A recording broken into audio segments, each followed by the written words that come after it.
Assalamualaikum warahmatullahi wabarakatuh. Saya Rurisa Farinda dari kelompok 13 KKN Universitas Wiraraja. Sumber utama pendapatan negara dalam meningkatkan pembangunan dan perekonomian serta pemenuhan kebutuhan belanja negara adalah penerimaan dari sektor pajak.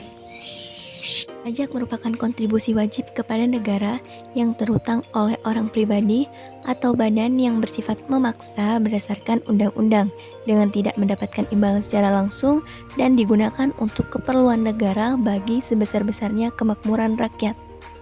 Peningkatan penghasilan pajak sangat mempengaruhi perkembangan dan pemenuhan kebutuhan negara. Berdasarkan kontribusi dari sektor pajak dalam memajukan perkembangan negara, pemerintah berupaya dalam memaksimalkan penerimaan pendapatan dari sektor pajak dengan cara menerapkan pembaruan perpajakan nasional.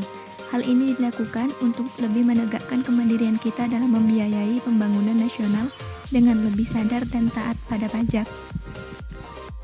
Pemerintah melalui Direktorat Jenderal Pajak melaksanakan modernisasi sistem administrasi perpajakan untuk mengakomodasi kebutuhan dan tuntutan masyarakat atas peningkatan efektivitas dan efisiensi sistem administrasi perpajakan.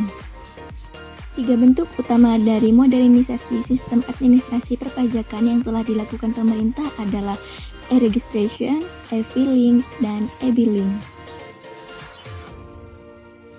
Selain melakukan modernisasi administrasi perpajakan yang hanya ditujukan untuk mengatasi permasalahan pada sistemnya saja, perlu juga difokuskan pada pembenahan sistem pengontrolan sumber daya manusianya, baik untuk meningkatkan kualitas sumber daya manusia maupun untuk mengawasi proses kerja sumber daya manusia.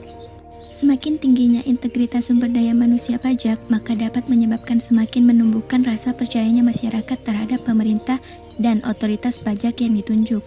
Kepercayaan masyarakat adalah kunci utama dari peningkatan kepatuhan dan penerimaan pajak negara. Perlunya mendasari pemikiran kita bahwa kesadaran membayar pajak datangnya dari diri sendiri dan dipupuk sejak masih kanak-kanak.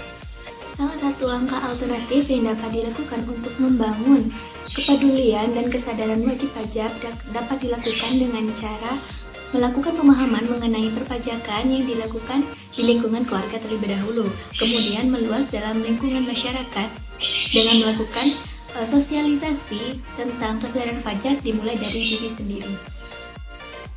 Apabila kita taat dalam membayar pajak, maka pajak yang kita bayarkan kepada negara akan dikelola oleh pemerintah yang tentunya akan digunakan untuk kepentingan dan kesejahteraan rakyat, bangsa, dan negara. Sebagai contoh, salah satu hasil dari pajak yang kita bayarkan adalah untuk pembangunan infrastruktur negara seperti pembangunan jembatan, dan contoh lain adalah bantuan ke sekolah yaitu dana BOS.